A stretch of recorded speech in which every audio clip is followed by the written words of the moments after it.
नमस्कार दोस्तों, आज मैं फिर उपस्थित हूँ एक नए वीडियो के साथ। आज का जो हमारा वीडियो है वो राजस्थान की प्राचीन सभ्यताओं से संबंधित है। इस वीडियो में महत्वपूर्ण सभ्यता थी, उनमें से 2 सभ्यताओं का संकलन किया गया है। ये राजस्थान की विभिन्न प्रतियोगिता परीक्षाओं के लिए बहुत ही महत्वपूर्ण है। जो भी प्रतियोगिता परीक्षा होती है राजस्थान के लिए, उन प्रतियोगिता परीक्षाओं में इनमें से 2-3 प्रश्न निश्चित रूप से पूछे जाते हैं, इसलिए आप इसको अवश्य पढ़ें। तो चलिए हम आगे बढ़ते हैं। हमारी आज की जो पहली सभ्यता है उस सभ्यता का नाम है कालीबंगा सभ्यता। ये कालीबंगा सभ्यता बहुत ही महत्वपूर्ण सभ्यता है। इसमें से परीक्षा में प्रश्न निश्चित रूप से पूछा जाता है। तो आगे हम बढ़ते हैं। कालीबंगा सभ्यता हनुमानगढ़ जिले में है। कालीबंगा सभ्यता हनुमानगढ़ जिले में। कालीबंगा शब्द का शाब्दिक अर्थ है काली चूड़ियाँ। ये भी परीक्षा में कई बार पूछा गया है कि कालीबंगा का शाब्दिक अर्थ क्या है। उत्तर हो जाएगा काली चूड़ियाँ। जो कालीबंगा सभ्यता है ये कब विकसित हुई थी, तो इसका समय निर्धारित किया गया है कार्बन डेटिंग पद्धति के आधार पर। ये 2350 ईसा पूर्व से 1750 ईसा पूर्व तक इस काल के मध्य ये सभ्यता उत्पन्न हुई।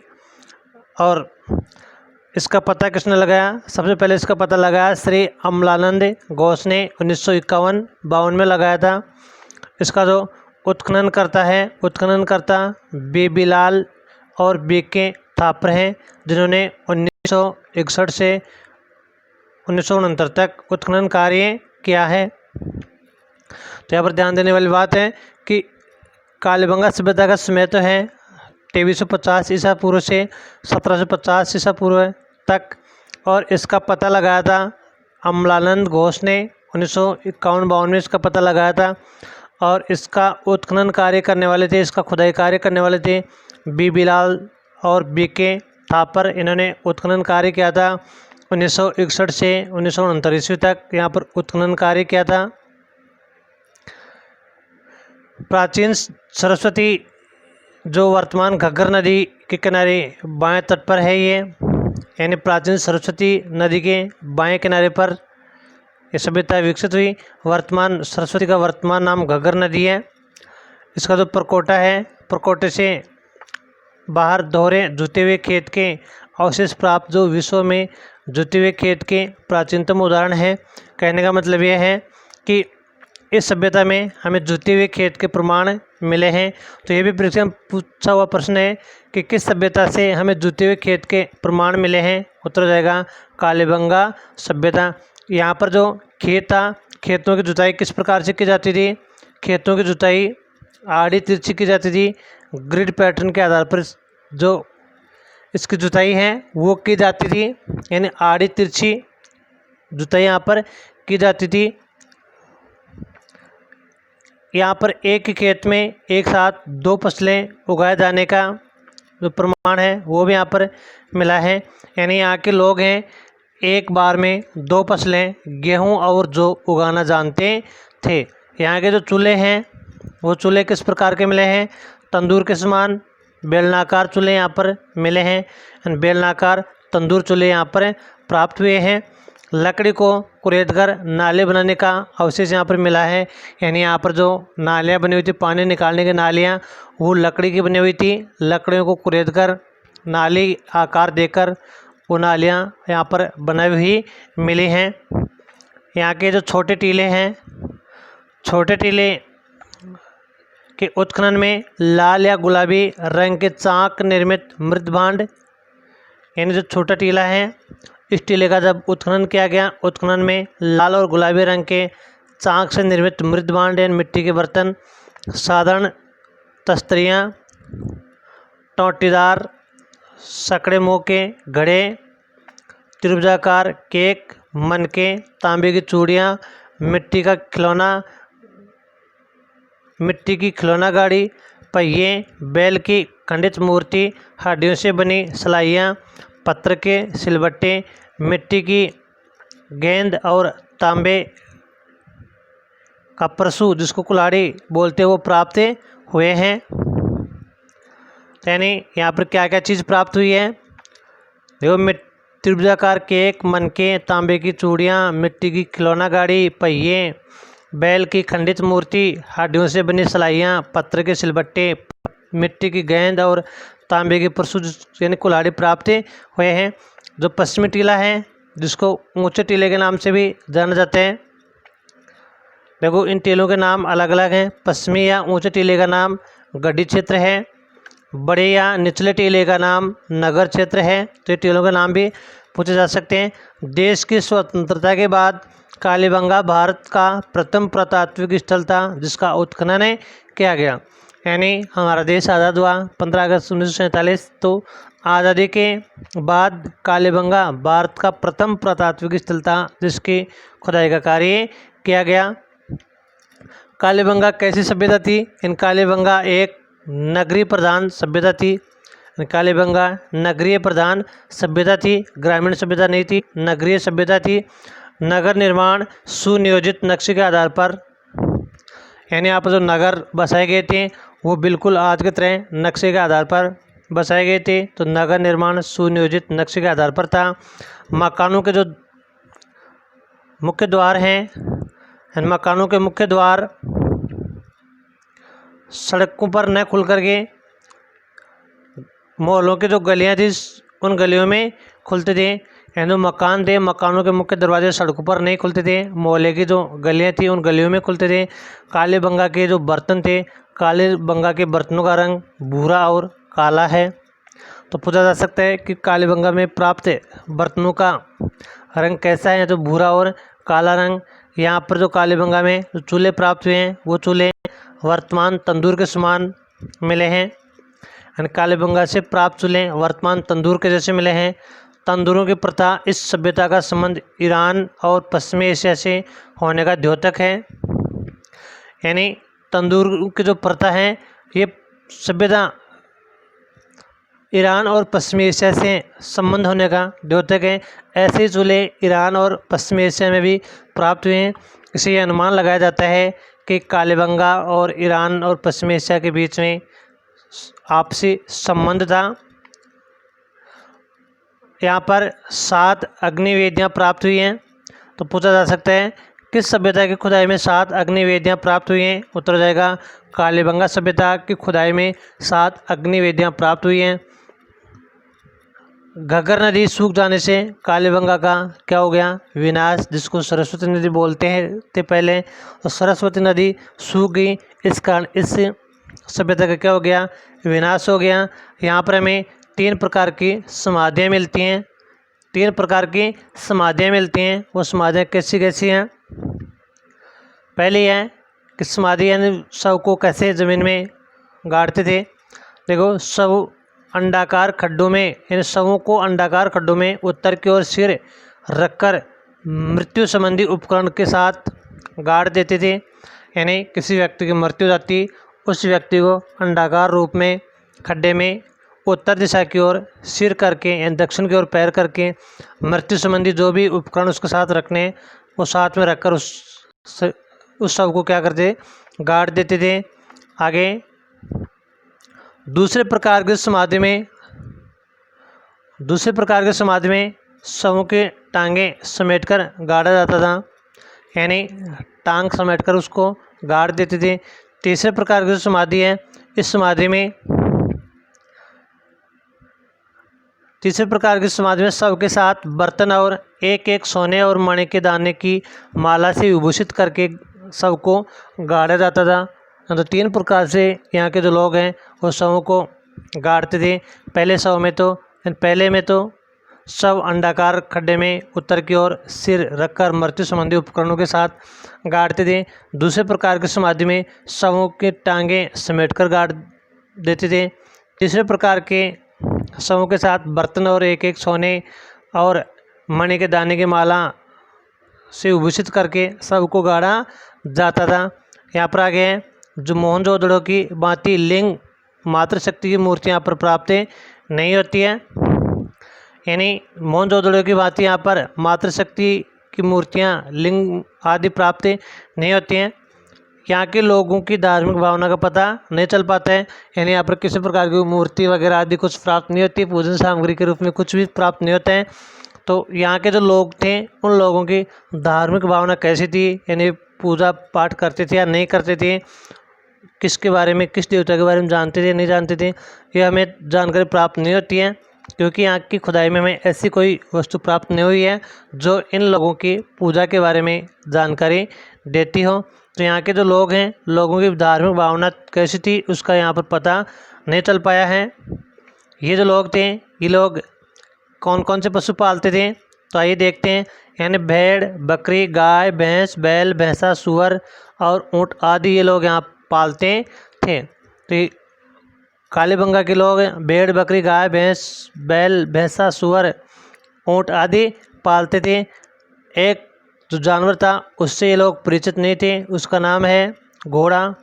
ये परीक्षा में पूछा हुआ प्रश्न है, कालीबंगा के लोग किस जानवर से परिचित नहीं थे, उत्तर हो जाएगा घोड़ा। तो परीक्षा में पूछा हुआ प्रश्न है, तो आगे भी परीक्षा में पूछा जा सकता है, तो आप अवश्य इसको ध्यान में रखें।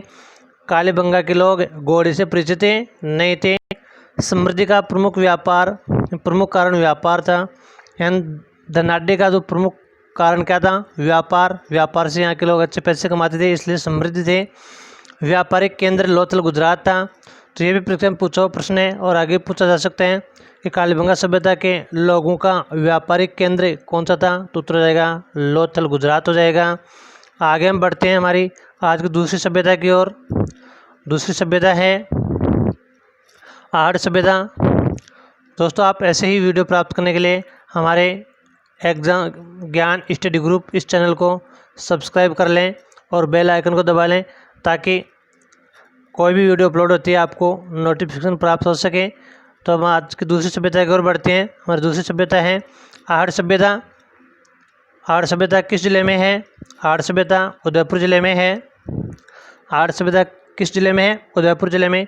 दोस्तों, मैंने यहाँ पर ये जो वीडियो बनाया है उस वीडियो को नोट्स टाइप बनाया है कि कोई भी विद्यार्थी आसानी से अपने रफ कॉपी में एक नोट्स बना सकता है।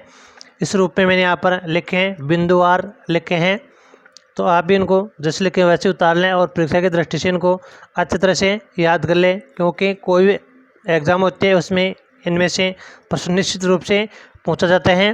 तो आहड़ सभ्यता है, ये आहड़ सभ्यता उदयपुर जिले में है। कौन सी नदी पर है? आहड़ सभ्यता बनास नदी की सहायक आयरा बेड़स नदी के किनारे पर है। पूछा जा सकता है कि ये सभ्यता कौन सी नदी के किनारे पर है? आयड़ या बेड़स नदी के किनारे पर। इसका प्राचीन नाम क्या है? ताम्रवती नगरी है। आहड़ सभ्यता का प्राचीन नाम क्या है? ताम्रवती नगरी। यानी किस सभ्यता को ताम्रवती नगरी के नाम से जाना जाता है, तो उत्तर हो जाएगा आहड़ सभ्यता को जाना जाते हैं। आहड़ सभ्यता है, ये कौन से टीले पर है? आहड़ सभ्यता धूलकोट टीले पर है। तो पूछा जा सकता है, ये एक बार पूछा हुआ अभी प्रश्न ये है कि आहड़ सभ्यता किस टीले पर विकसित हुई? धूलकोट टीले पर। इसका जो उत्खनन करता कौन है? इसके जो उत्खनन करता है वो 3 प्रकार से हैं। पहले उत्खनन करता किसको माना गया है? पंडित अक्षय कीर्तिवास को माना गया है।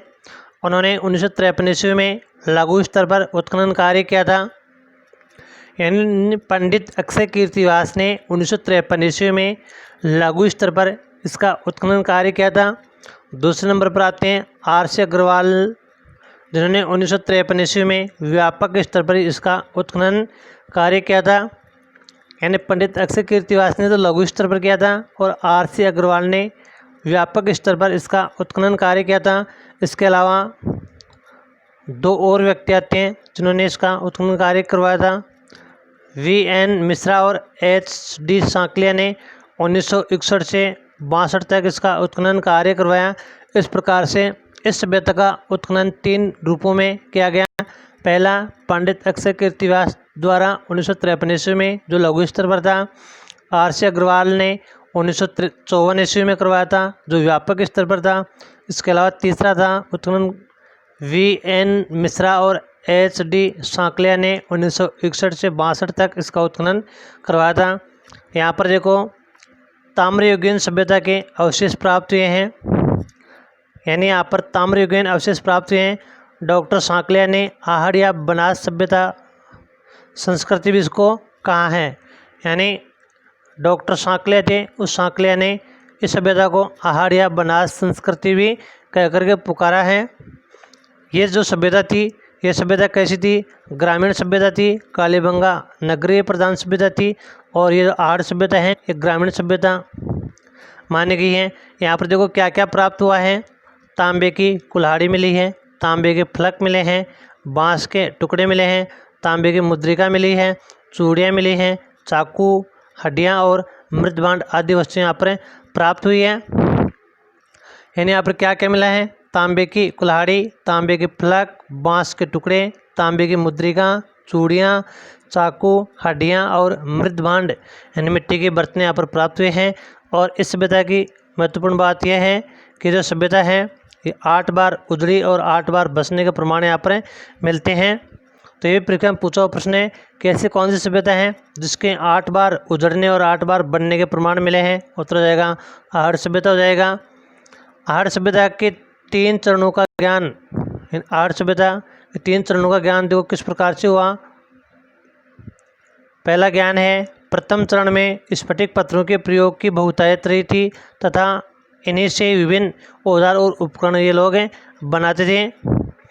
यानी आहड़ वासियों का लोग कैसा था? 3 चरणों में इसकी जानकारी में मिलती है। प्रथम चरण में स्फटिक पत्थरों के प्रयोग की बहुतायत यहाँ पर रही थी तथा इन्हीं से विभिन्न औजार और उपकरण ये लोग बनाते थे। आगे ताम्र कांस्य युग और लोहा युग के अवशेष यहाँ पर हमें प्राप्त हुए हैं। ताम्र कांस्य युग और लोहा युग के अवशेष यहाँ पर प्राप्त हुए हैं। मृदभांड संबंधी सामग्री यहाँ पर प्राप्त हुई है। यहाँ के जो मकान बताए जाते हैं वो मकान आयताकार रूप में मिलते हैं। हमारे आज के मकान भी आयताकार रूप में मिलते हैं। तो वैसे ही इस सभ्यता के जो मकान थे वो भी आयताकार रूप में मिले हैं। यहाँ पर 1 से अधिक चूल्हे मिले हैं जो सामूहिक भोजन और रहने की व्यवस्था का ज्ञान करवाते हैं। यानी इनसे यह जानकारी प्राप्त होती है कि यहाँ के जो लोग थे वो सामूहिक रूप से भोजन बनाते थे और समूह में ही रहते थे। यानी संयुक्त परिवार प्रथा यहाँ पर प्रचलित थी, एकल परिवार प्रथा प्रचलित नहीं थी। जैसे आज हमारे समाज में एकल प्रथा अधिक प्रचलित हो गई है।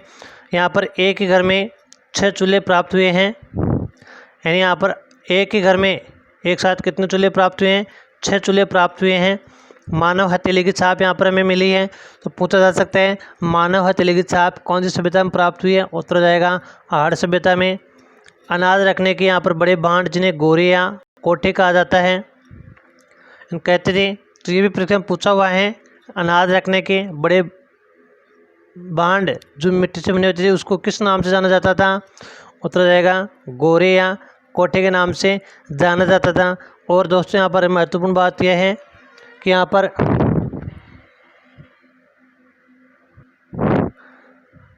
यहाँ की जो खुदाई थी उस खुदाई में 6 तांबे की मुद्राएं और 3 मोहरें प्राप्त हुई हैं। यही परीक्षा पूछा हुआ प्रश्न है कि किस सभ्यता की खुदाई में 6 तांबे की मुद्राएं और 3 मोहरें प्राप्त हुई हैं? उत्तर जाएगा आहड़ सभ्यता। स्फटिक की गोलियां, लाल और भूरे मृदभांड, मूसल, बिना हत्थे के छोटे जल पात्र आदि यहाँ पर प्राप्त हुए हैं। यानी खुदाई में 6 तांबे की मुद्राएं, 3 मोहरें, स्फटिक की गोलियां, लाल और भूरे मृदभांड, मूसल, बिना हत्थे के छोटे जल पात्र आदि यहाँ पर प्राप्त हुए हैं। ईरान सभ्यता से संबंध होने के संकेत यहाँ पर मिले हैं। यानी ऐसा पता लगाया चलता है कि यह इस सभ्यता का संबंध ईरान सभ्यता से भी था। प्रमुख उद्योग तांबा गलाना और उपकरण बनाना था। आहड़ सभ्यता के लोगों का प्रमुख उद्योग क्या था? तांबा गलाना और उससे उपकरण बनाना, क्योंकि यहाँ पर तांबा अधिक मात्रा में प्राप्त होता था। और एक घर से तांबा गलाने की भट्टी भी प्राप्त हुई हैं। यानी एक घर में तांबा गलाने की भट्टी भी प्राप्त हुई है। तो पूछा जा सकता है किस सभ्यता में एक घर में तांबा गलाने की भट्टी प्राप्त हुई है? तो उत्तर हो जाएगा आहड़ सभ्यता। यहाँ के जो लोग थे, यहाँ के लोग मुख्य रूप से भोजन के रूप में क्या क्या उपयोग करते थे? गेहूँ, जवार और चावल का भोजन के रूप में ये अधिक प्रयोग करते थे। रसोई में 2 या 3 मुंह वाले चूल्हे तथा बलुए पत्थर के सिलबट्टे प्राप्त हुए हैं। यानी जो रसोई घर हैं उसमें 2 या 3 मुंह वाले चूल्हे मिले हैं और बुलियो पत्थर के सिलबट्टे यहाँ पर मिले हैं। उत्खनन में मातृदेवी और बैल की मूर्ति प्राप्त हुई है, यानी यहाँ की जो सभ्यता थी उसका उत्खनन किया गया। उत्खनन में मातृदेवी और बैल की मूर्ति प्राप्त हुई है।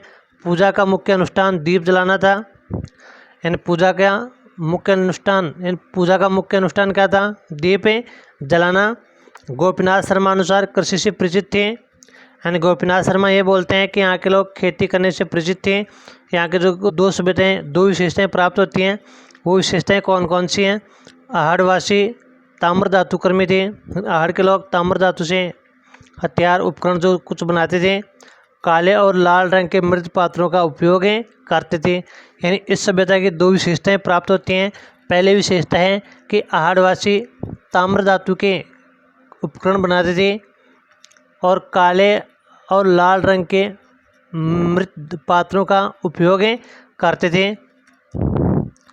चाक पर बने लाल, काले और भूरे रंग के मिट्टी के बर्तनों पर ग्लेज की चमकदार पॉलिश की जाती थी।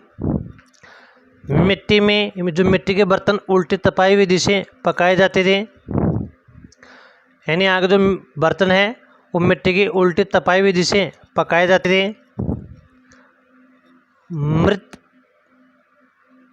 मृद पात्रों पर उकेरण विधि या तैनीय दय है।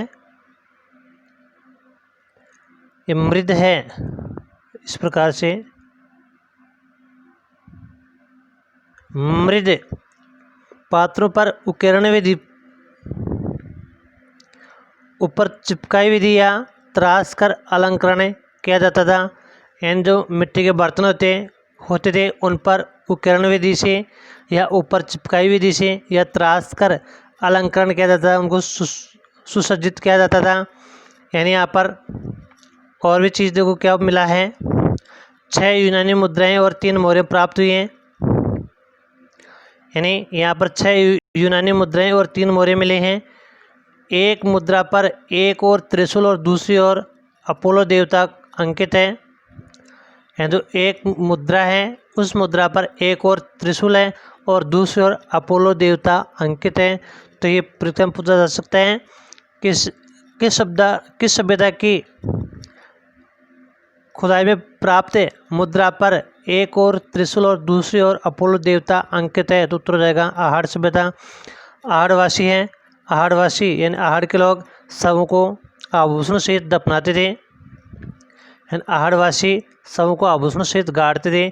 मिट्टी की बनी वृषभ आकृतियों को पुराविदों ने बनासियन वुल की संज्ञा दी है। तो प्रश्न पूछा जा सकता है कि आहड़ सभ्यता के उत्खनन में मिट्टी की बनी हुई वृषभ आकृतियों को पुराविदों ने किसकी संज्ञा दी है? उत्तर हो जाएगा बनासियन वुल की संज्ञा दी है। लोहे के उपकरणों के प्रयोग से लोहा युगीन सभ्यता है, यानी यहाँ के लोग लोहे के उपकरणों का प्रयोग भी करते थे, इस कारण इसको लोहे युगीन सभ्यता भी कहा जाता है। घड़ों को एक दूसरे पर रखकर पानी सोखने का गड्ढा शोषण पात्र बनाया जाता था। यह पद्धति कूप चक्र पद्धति कहलाती है। कपड़ों पर छपाई करने के ठप्पे यहाँ पर प्राप्त हुए हैं। तो प्रश्न है कि कौन सी सभ्यता में कपड़ों पर छपाई करने के ठप्पे प्राप्त हुए हैं? उत्तर जाएगा आहड़ सभ्यता में। तो दोस्तों आज के लिए हमारी 2 सभ्यताएं थी जो परीक्षा की दृष्टि से बहुत ही महत्वपूर्ण है। इन सभ्यताओं से परीक्षा में बार बार प्रश्न पूछे जाते हैं, इसलिए आप इसको अवश्य देखें। और हमारा वीडियो आपको कैसा लगा इसके बारे में हमें अवश्य बताइए। और अगर आपको वीडियो संबंधी कोई भी शिकायत हो तो आप कमेंट करके हमें उसके बारे में अवश्य बताएं। वीडियो अगर आपको पसंद आए हैं तो आप इनको अधिक से अधिक शेयर करें, लाइक करें और ऐसी वीडियो प्राप्त करने के लिए आप हमारे एग्ज़ाम ज्ञान स्टडी ग्रुप चैनल को सब्सक्राइब कर लें और बेल आइकन को दबा दें ताकि हमारा कोई भी वीडियो अपलोड होते ही आपको इसका नोटिफिकेशन प्राप्त हो सके। दोस्तों आज के लिए बस इतना ही। धन्यवाद। शुभ दिन।